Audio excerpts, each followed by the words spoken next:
Problema 16 do capítulo 10. Um disco gira em torno do seu eixo central, partindo do repouso com aceleração angular constante. Então, a aceleração angular é constante, o que ajuda demais aqui já na resolução do problema. Em um certo instante, ele está girando a 10 revoluções por segundo. Então, no certo tempo t1, a velocidade dele é 10 revoluções por segundo.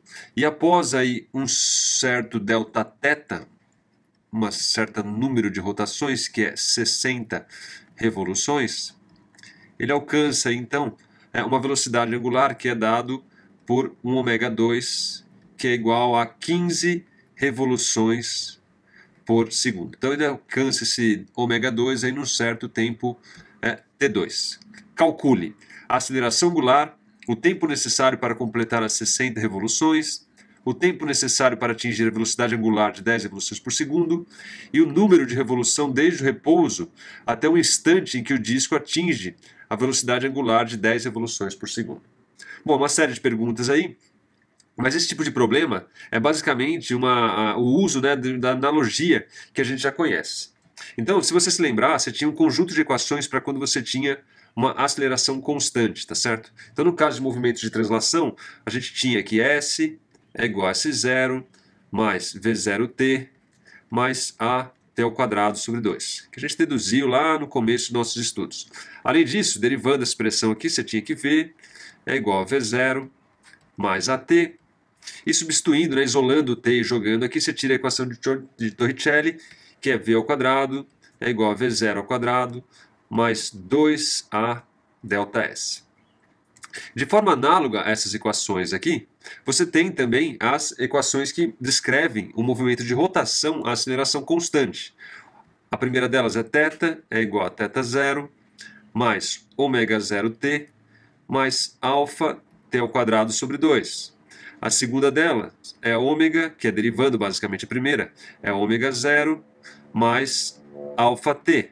E a terceira aqui, que é substituindo, também isolando o t e substituindo aqui na primeira, você tira a equação de Torricelli aqui para a equação, para o movimento de rotação, que é ômega ao quadrado é igual a ω0 ao quadrado mais 2 alfa delta θ. Então, com esse conjunto de equações aqui, visto que a gente está considerando o caso de aceleração constante, a gente consegue resolver todos os problemas aí que estão sendo solicitados, os problemas questionados aí na questão 16. Então vamos lá. A primeira coisa que ele pergunta então é a aceleração angular. Bom, a gente tem aqui, num certo tempo t1, uma velocidade ω1, e num certo tempo t2, uma velocidade ω2. E ele me dá aqui que a variação da posição angular é um delta θ, que é igual a 60 revoluções. Muito bem.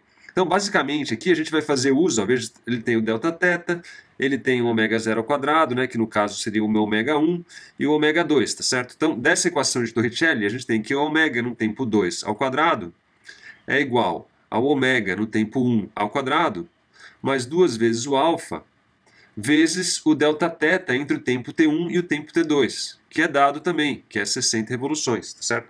Então, daí, a gente tira que o alfa é igual a ω2 ao quadrado menos ω1 ao quadrado sobre 2 delta θ. O ω2 nós temos dado 15 revoluções por segundo, isso aqui é ao quadrado, menos no ω1, no tempo t1, a velocidade angular é 10 revoluções por segundo ao quadrado, dividido por 2 vezes o delta θ entre o t2 e o t1, que é 60 revoluções, dividido por 60 revoluções. Fazendo essa continha, então, a gente tira aqui a aceleração angular. Essa aceleração angular, então, se você fizer as continhas, é igual a 1,04 revoluções por segundo ao quadrado. Então tá aí, basicamente fizemos uso aí da equação de Torricelli para o caso do movimento de rotação. Então esse aqui responde o item A. Vamos lá ao item B. O item B, ele pergunta o tempo necessário para completar as 60 revoluções. Bom, ao completar as 60 revoluções aqui, a gente tinha a velocidade no tempo t1 e a velocidade no tempo t2. a gente tem agora a aceleração e quer saber qual é o tempo. Então, essa equação aqui resolve, ó, porque eu tenho aqui, ó, ômega no tempo 2 é igual ao ômega no tempo 1 mais alfa vezes o tempo. Como eu tenho a velocidade inicial, que é o meu ômega 1, e eu tenho a minha velocidade final, ômega 2, antes de ele completar essas 60 revoluções aqui, eu consigo, então, calcular esse tempo t, tá certo? Veja, no ômega 1 eu tinha uma certa velocidade, depois de 60 revoluções ele vai para o ômega 2, então eu tenho essa variação da velocidade.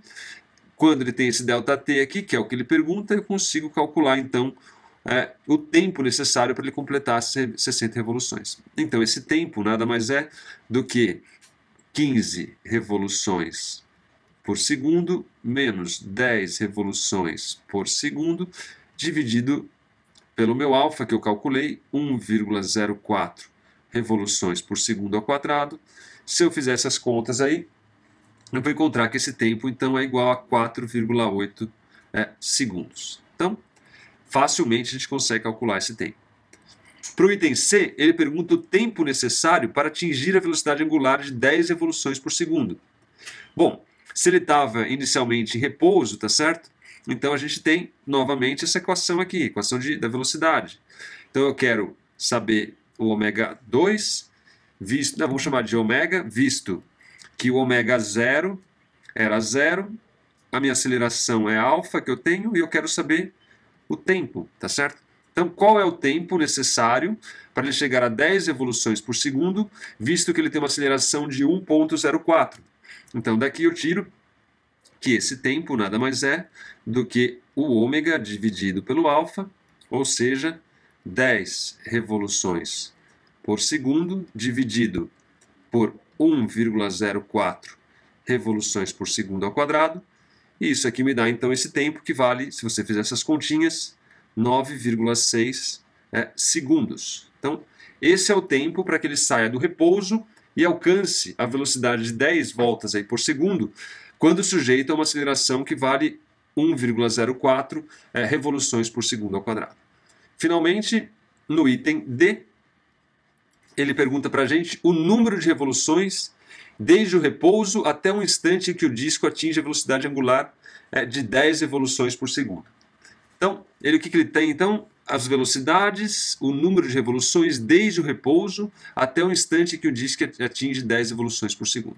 Então, novamente, eu quero o número de revoluções. Eu quero saber quantos ΔTs ele dá, dado que ele tem uma certa aceleração alfa, e a variação aqui da velocidade, né, é de 10 revoluções.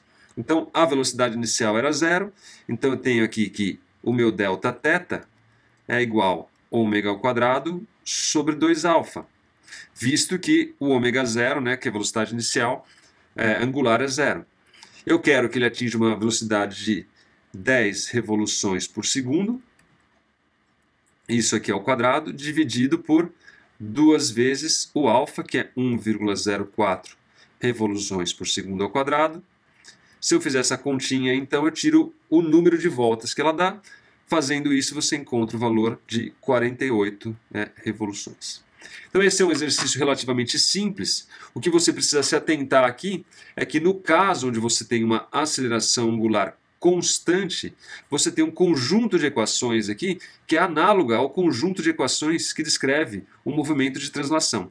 Com esse conjunto aqui de equações, né, que descreve a posição, a velocidade e relaciona aqui as velocidades com o deslocamento angular e aceleração angular, você consegue então deduzir muitas observações, muitos resultados baseados nessas análises dessas equações.